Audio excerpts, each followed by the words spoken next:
Most people think that getting a mortgage is the path to wealth. They're dead wrong, because right now, millions of homeowners are trapped in a system designed to keep them paying banks while missing out on the real money making opportunities in real estate. I'm Josh Smith. I've been investing in real estate for over 5 years now, and the further down the rabbit hole I go in the investing world, the more my eyes are opened to the fact that this system has you set up to fail. So you better pay attention and make sure that you're the captain of your ship, guys, because you need to take ownership, my friends. Because what you don't realize is there's a mortgage trap that 90% of people fall into without even realizing it.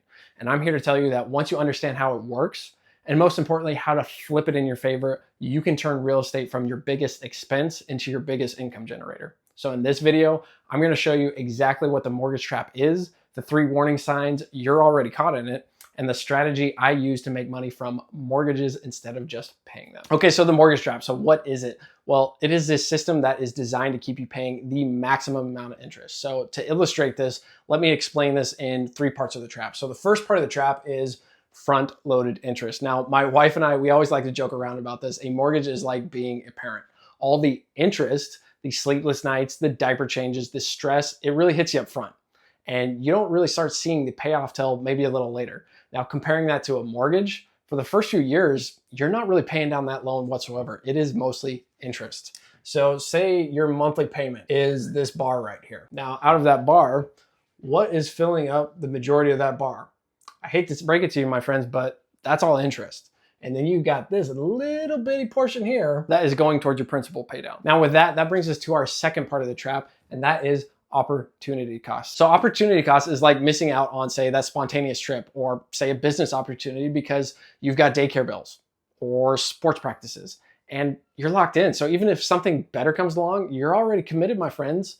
Now, bringing it back to real estate, that is your down payment. That is that huge chunk of money that you really could be using in probably better ways to invest. That is your opportunity cost. As a matter of fact, knowing what I know now, I would have likely stayed as a renter early on for much longer. That way I could ramp up my investing that much faster. Now that brings us to our third part of the trap, that is the equity trap. So equity trap is like pouring all your energy into raising your kids, but then they get to their teenage years and they stop talking to you for a period of time.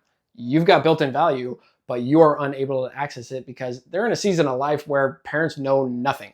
You don't know what they're going through, and you know, all that fun stupidity that we all went through at that age. So bringing it back to your mortgage, when you finally get to the point that more of your monthly payment is actually going towards your principal, you can't easily access it. It is locked up in this tiny little house right here, and you are unable to get it. Or at least it's not easy to get. So why do banks love this? Well, going back to this bar up here, say this house up here, say it is a $425,000 house. And say you were lucky enough that you put a 20% down payment on it. And that, guys, that, my friends, is $125K. So that's your opportunity cost because you put that large down payment in it. And then here's where the rest of it comes in. So as far as that front-loaded interest, so the 425 minus 125, that means you have a $300K loan. Now, out of that $300K loan, really your monthly payment is going to be about, let's see, let's put this monthly payment over here. Your monthly payment here, this bar that we're filling up, is going to be $2K, around that range. Now, in that first year of making those monthly payments, guess how much of it is going towards this interest? It's going to be $20,000 plus just going to interest. And in that first year, this loan, you're going to pay down maybe $3,000, a little over $3,000. So you're not gaining much equity. And then fast forward that to year 3 years down the line, by that point in time, you will have paid over $60,000 in interest for this loan, and your equity, you really haven't gained that much equity within the first 3 years. That's what I'm talking about when we are talking about front-loaded interest. So when people compare, oh, buying a house towards renting because renting's just throwing money away. Well, guess what? For the first few years, you're pretty much throwing that money away with the house as well. Now with that, what are the warning signs that you are really trapped? So sign number 1, your mortgage payment is your biggest monthly expense and it is greater than 25% of your income. Now, when you're talking about debt to income, when you say go out to get a loan or qualify for a loan, really they want you to be below, like, say 30% or more, like a little bit above 30% of your gross income that you're bringing in. Of course, they're the bank. They want you to give the loan. That's how they make their money. So they're going to push that envelope as much as they can. So as far as where you really should be at, I'd say a quarter of your expenses, lower if possible, really much lower if you can possibly swing it. Because as you can see, they're making the money in those first few years, which brings us to sign number 2.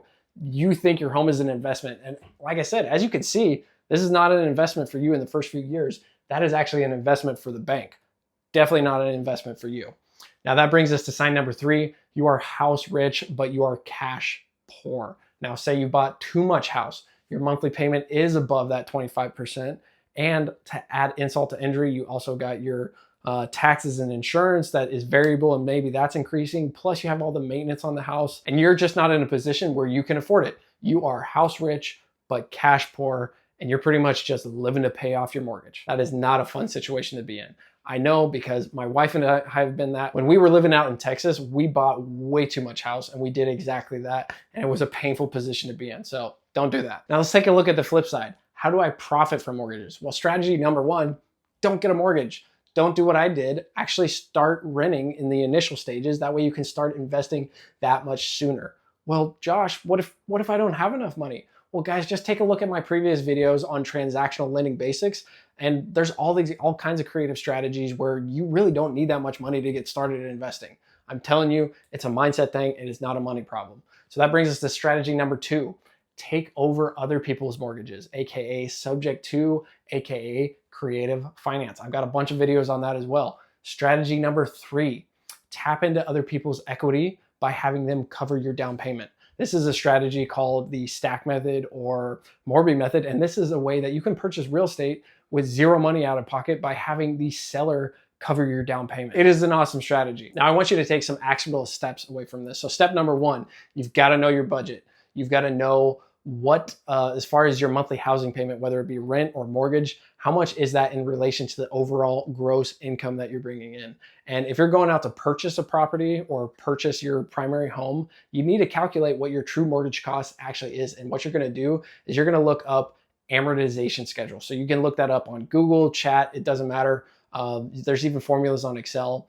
But what you need to do is you find the amortization schedule or calculator, and you pump in your purchase price, your interest rate, what you're going to do for a down payment, and then it is going to pump out a whole amortization schedule on what your monthly payments are going to look like and how much of each of those monthly payments is going to be going towards interest for that loan based off of the term. So standard term is typically 30 years. Now, step number 2, identify your opportunity cost. Now, when I'm talking about opportunity cost, I'm referring to, is that mortgage going to be worth it? Is it going to be worth putting that down payment into it? And what other opportunities are you going to miss because of that? Step number 3, explore investing options, like some of those creative strategies that we just talked about. Check those videos out. Step number 4, once you decide, take action, actually build your exit strategy, because the fact of the matter is the best time to start investing was yesterday, guys. And the next best time to start is today.